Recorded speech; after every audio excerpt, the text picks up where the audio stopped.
modest preemptive actions can obviate the need of more drastic actions at a later date. I think that you've been taught things like confidence intervals in an elementary statistical course that would let you do this. But if you really studied carefully, you'd know that they don't let you do this. A really principled frequentist can't produce a probability distribution. The conclusion we want to point out when we think about valuation is the fact that means are scarce.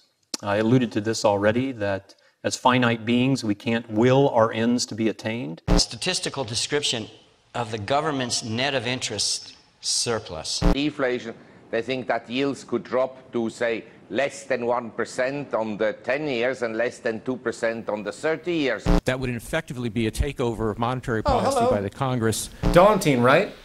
Might even make you feel stupid. Perhaps it's no wonder then, while even with the ongoing economic failures across the world, inequality, increasing poverty, debt collapse, bank failures, unemployment rising, very few today seem to be able to understand, let alone discuss, modern economics. Outside, of course, the delegation game, where the only attempt at solutions people know is the mere shifting around of the deck chairs on the Titanic, assuming some new politician, central bank policy, or corporate legislation is going to save the day.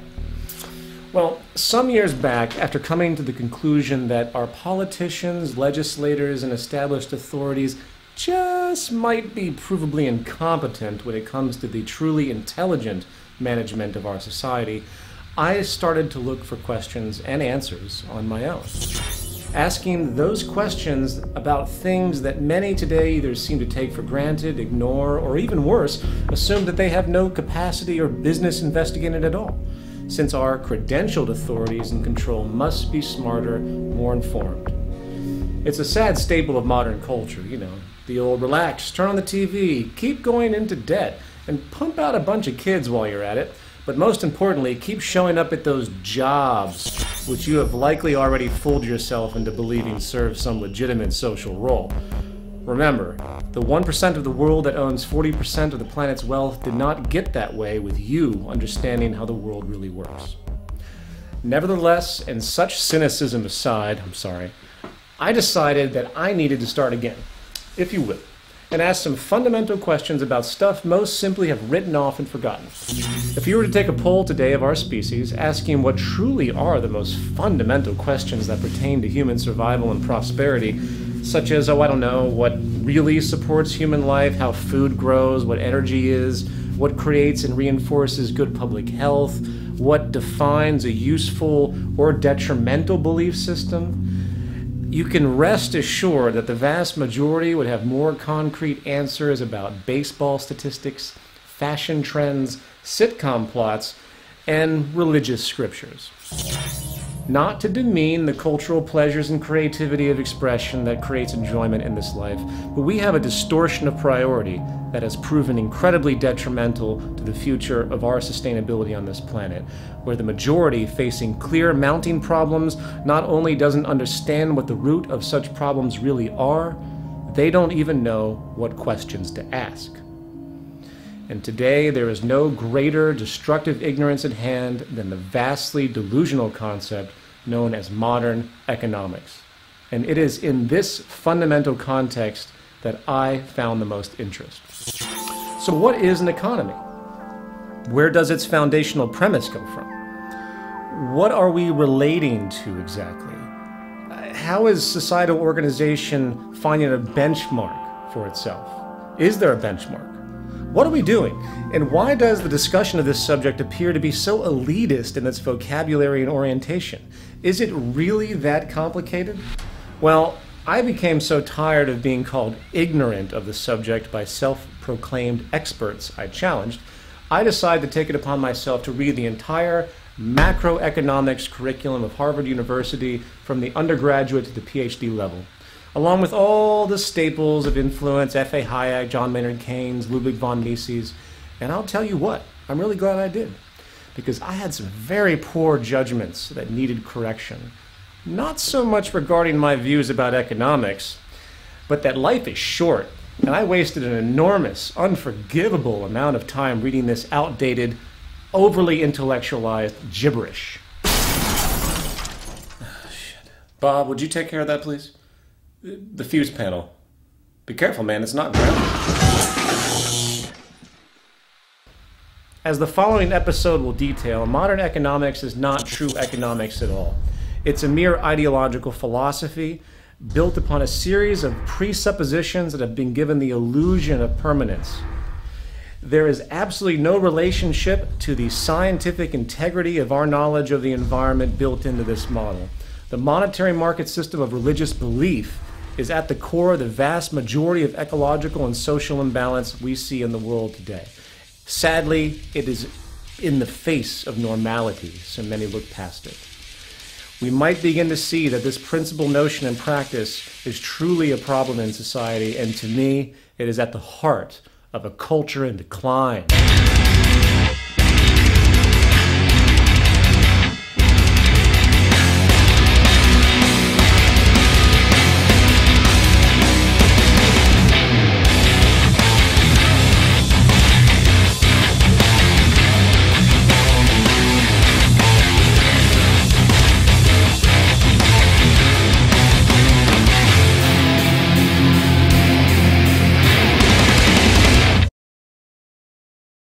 Earth.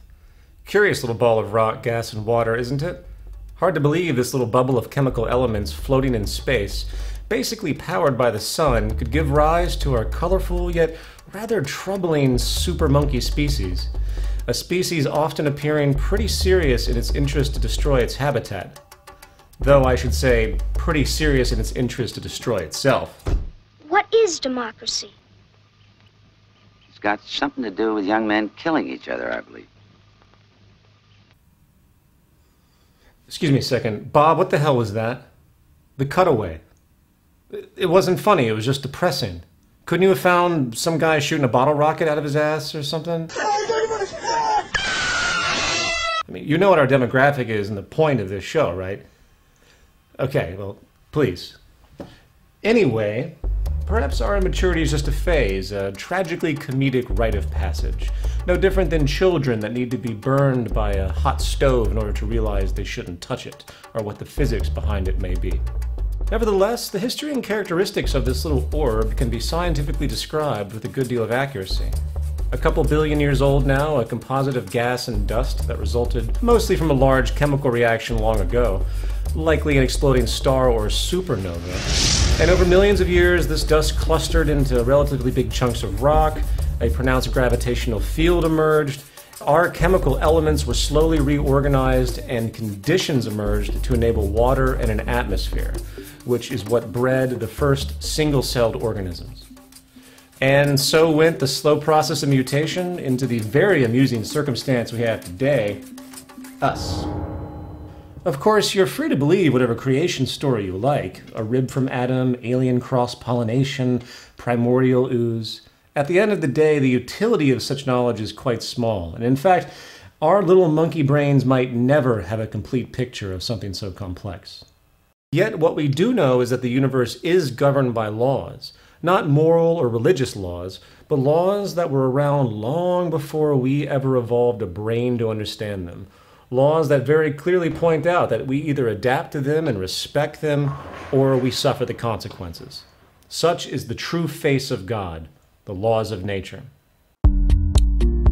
In many ways, the history of our universe is the history of our understanding of it. And we have come a long way as a species with respect to how we organize our lives around these rules. And likely the best example of this adaptation, or in many ways lack thereof, is how we think about economy, the foundation of our social survival.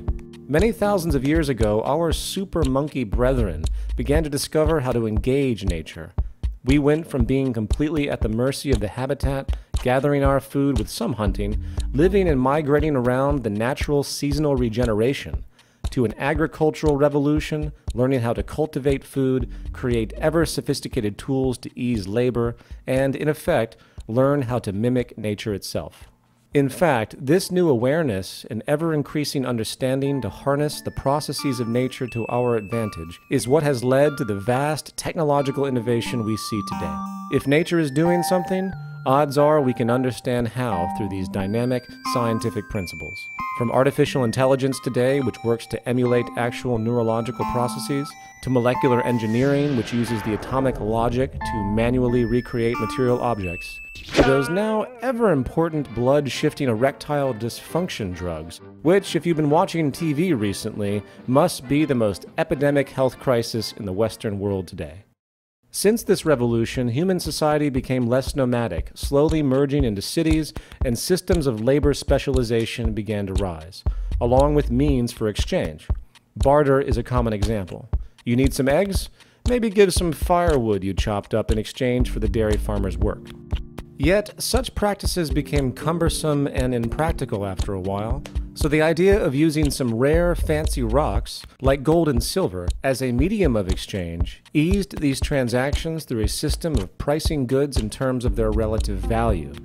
This gave birth to what we know today as the adjustable price system, which, through the public's aggregate patterns of exchange and production, creates a crude yet semi-workable logic where the prices of goods reflect the balance of supply and demand, otherwise known as the market or market value. Let me explain. When you stumble into the mall and buy the 85th generation iPoop 4G MP3 colostomy bag camera phone waffle maker, you are creating economic signal information that is used to calculate demand, local and regional preferences, and other resulting data in concert with the millions of other impulsive consumers who, having also likely bought the 84th generation just 2 months prior for twice the price, creates an aggregate flow of input data and feedback that allows for an ostensibly rational regulation of resource allocation, production, distribution, labor requirements, and of course, price consensus in the market based on perceived supply and demand. Not to mention the general data of how the marketing team can screw you over even more later on. This mechanism is partly what the ultimate high priest of our current economic religion, Adam Smith, was alluding to with his invisible hand notion of causality in the free market. And in many ways, he was onto something. It does work in a limited context in a crude way. In fact, in the 1920s, an economist named Ludwig von Mises put forward the still high-standing claim that without the price mechanism, economic calculation and rational resource allocation and general organization would be impossible. He called it the economic calculation problem. However, things are much different today than they were 200 years ago when Adam Smith published his Wealth of Nations or when Ludwig von Mises made his criticism of central planning. The fact is, the argument has changed. The economic debate now is what is actually sustainable and progressive for the human species, not the mere mechanics of the movement of money. While it is true the price system might allow for the basic calculation of supply and demand data to help rationally allocate labor, preference, distribution, and the like, it ignores the real operational factors that relate to true, efficient, earthly management, hence the true definition of economy, which is optimized efficiency on all levels. For instance, there is no consideration for optimum resource allocation based on the material's most efficient purpose. Rational allocation of resources is not rational if the most conducive use of those natural materials scientifically is not directly considered and brought into comparison. There is no consideration for the organizational efficiency of technical production itself. And all you have to do is analyze the waste machine of globalization to see this insanity at work. There is also no consideration for regeneration needs or recycling protocols, a true requirement for responsible, rational resource use on a finite planet. Nor is there any true production or distribution efficiency in any optimized scientific sense, as such a means is, as will be described more so in a moment, also counter to the inherent logic of the market system itself. These, coupled with many other serious parameters needed for a truly efficient economy, are simply ignored, or even worse, assumed to be inherent to the price mechanism's function when they clearly are not. You see, the price mechanism's concept of efficiency translates the subjective mass interaction of consumers into the narrow assessments of regional demand, production, and distribution.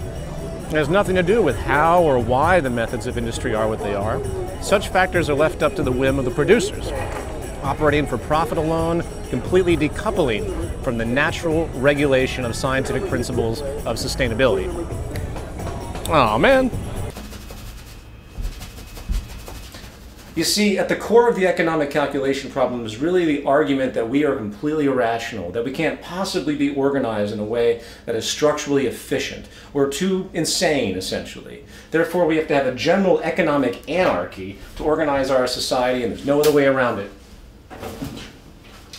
Bullshit! Again, today is very different than it was prior, and a quick review of modern computer programming and systems engineering will tell you that not only can the algorithmic intelligence of our sensory and measurement technology today, coupled with synergistic computer calculation, orient all the previously existing factors taken into account by the price mechanism as we know it, the truly relevant yet missing factors for optimum efficiency and sustainability could be brought into the equation. This would be the making of a true economic calculation for industry, not the crude, truncated data put forward by price alone. So coming back to our household, the Earth, what is this thing really? It's a system. It's a system of symbiotic laws. And at the core of all principles of sustainability is recognition of the largest order system we can find for reference. The price mechanism on... Bob, what was that? Jesus Christ, Louis. Bob, why didn't you tell me Louis was here already? Ladies and gentlemen, we have a special guest here on Culture and Decline, our local guru, Louis the Logic Gremlin. Louis has a severe impatience for anything illogical, and he works to... Okay, Bob, you gotta get the goddamn demo publican back in his cage or Louis gonna freak out. Oh, shit. Cut the camera.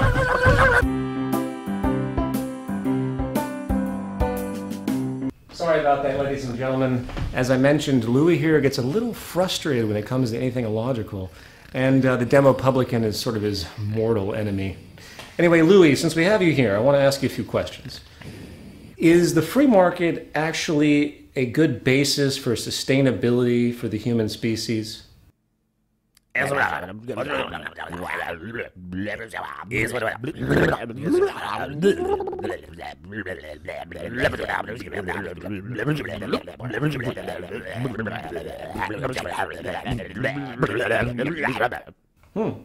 yeah.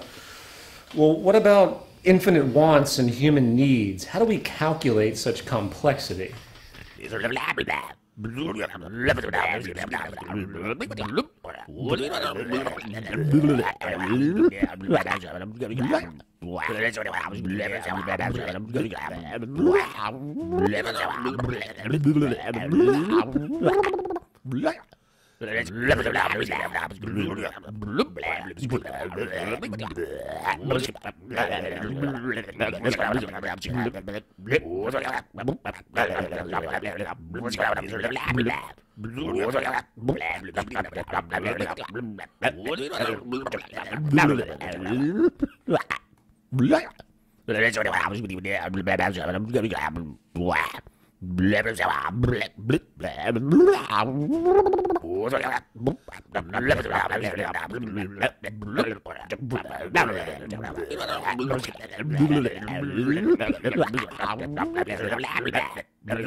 Well, thank you very much, Louis. Appreciate that.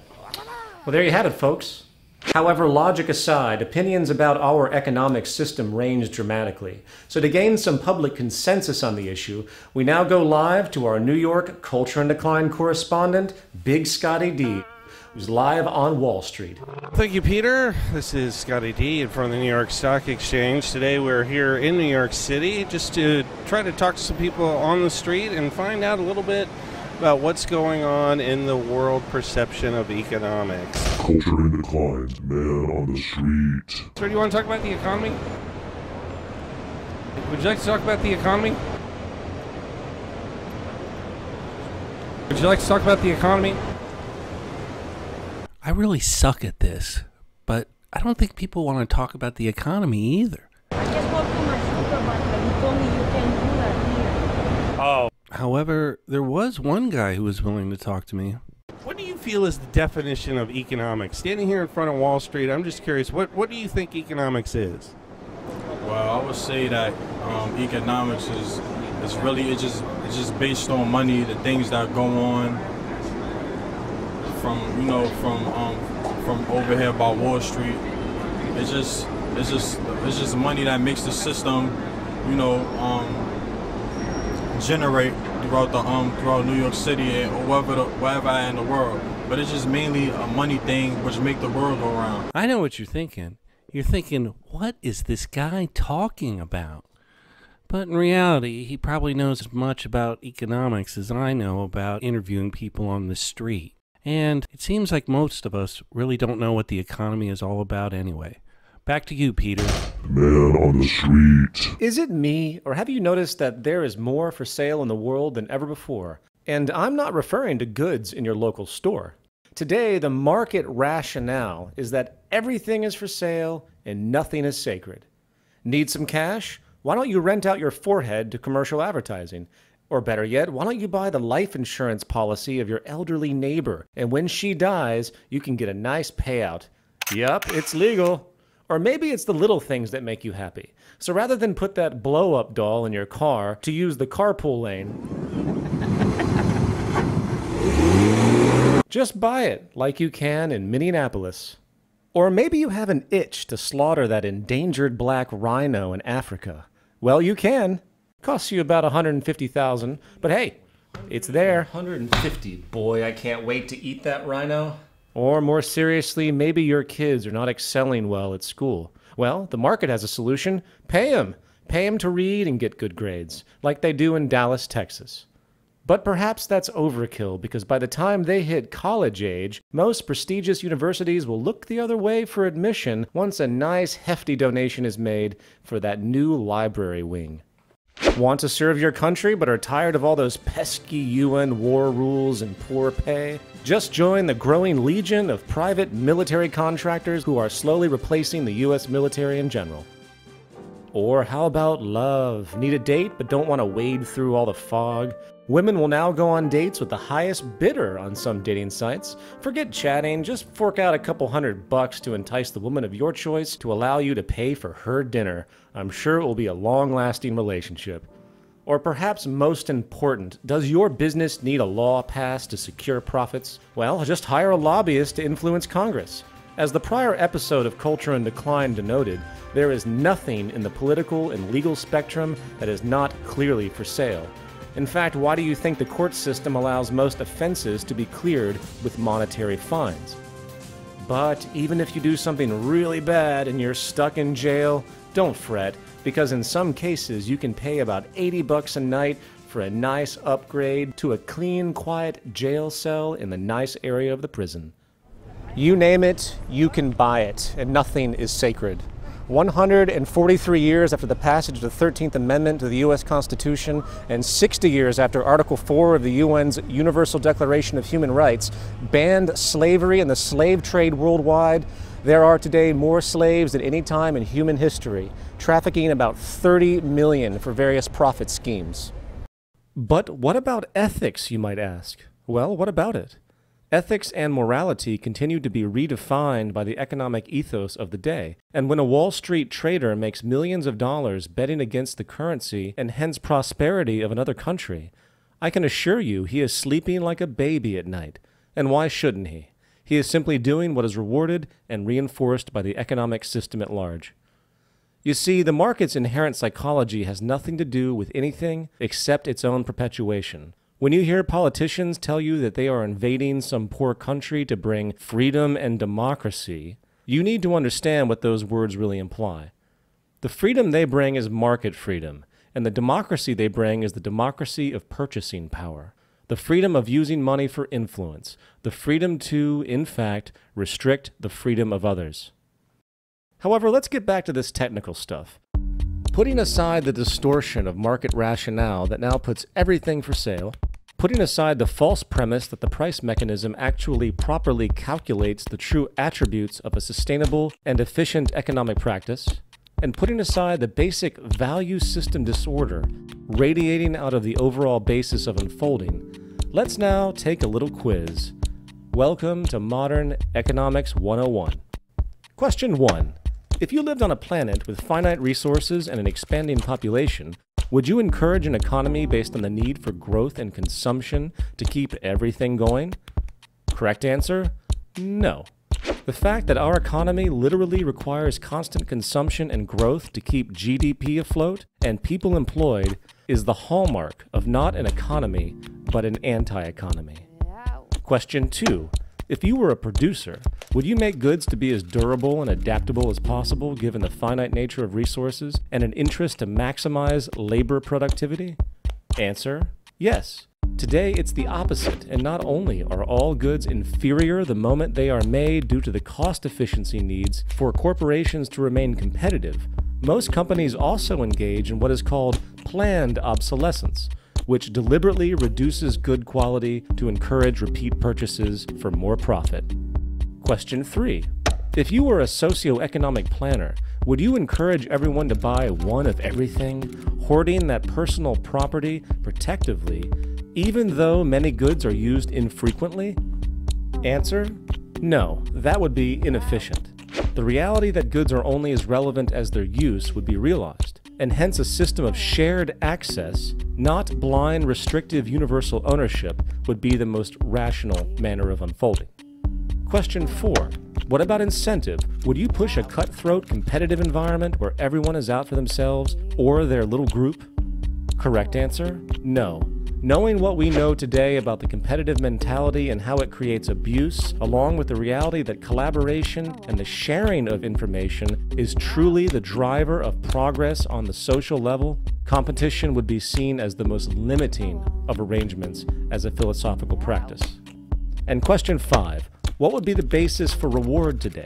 Would you require every human to submit to each other for labor as to achieve the means for survival?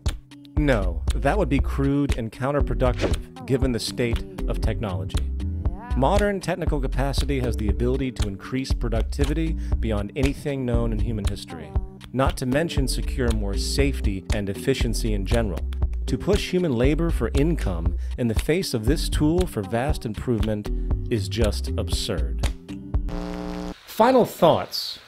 If we were to take a step back and reflect upon how our human family is behaving across the world today, from Western materialism to Islamic extremism, from nuclear war to necrophilia, we are faced with a dark yet extremely entertaining reality. The very real fact that we are monkeys in the wild, barely out of the jungle on this planet, in the words of the late great George Carlin, inching out of the dark ages, in fact, from a period of deep fear and confusion with respect to who we are, what we're doing, how we relate to each other, not to mention how we relate to the habitat that spawned us. On one side of the spectrum, we have a vast spectacle of human conceit, stubborn ignorance, so much so that if you're like me, sometimes you wonder why we should try it all. That maybe this species deserves everything it gets, and its fate as an evolutionary cul-de-sac, a failed genetic mutation, might be an ideal hope for this universe. Cynicism aside, however, it's easy to see that there is a growing change in the minority which will slowly become majority if we let it.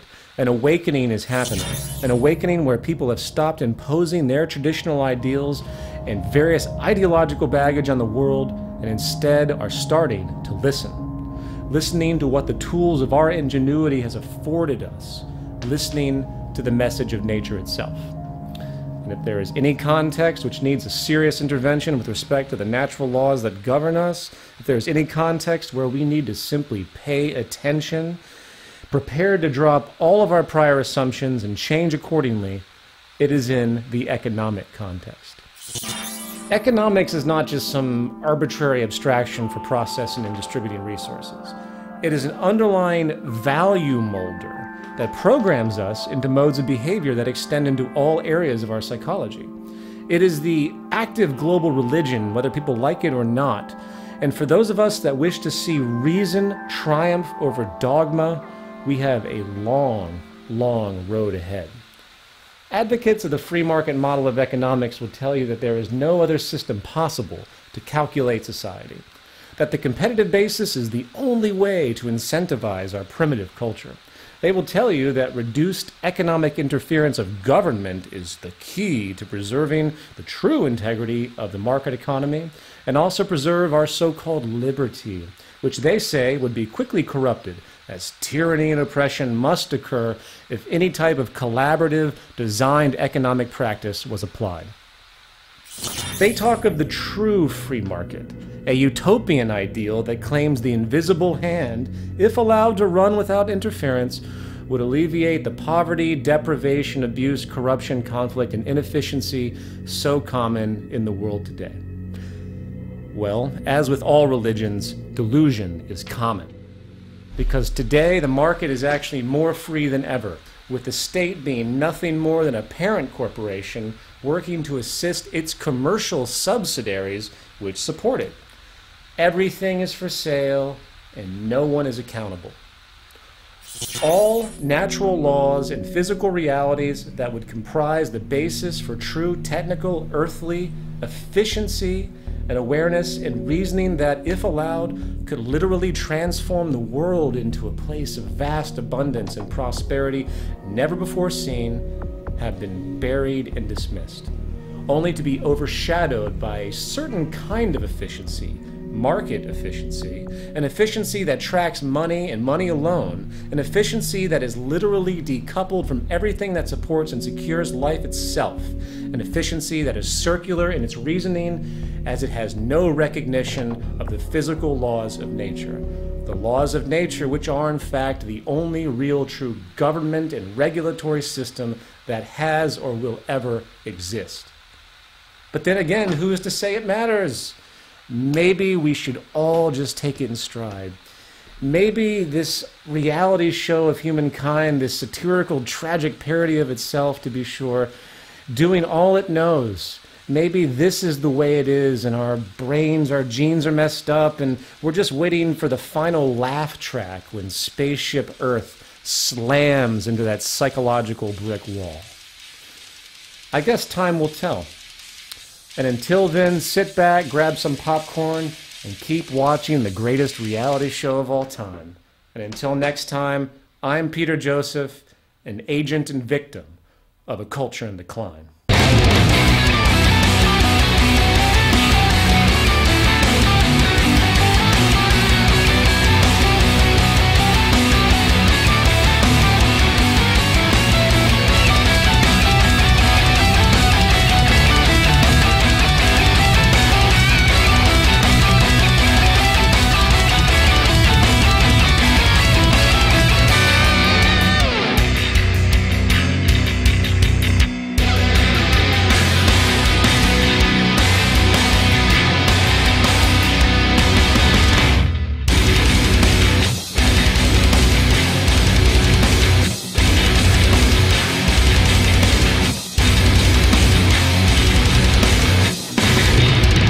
Would you like to talk about the economy?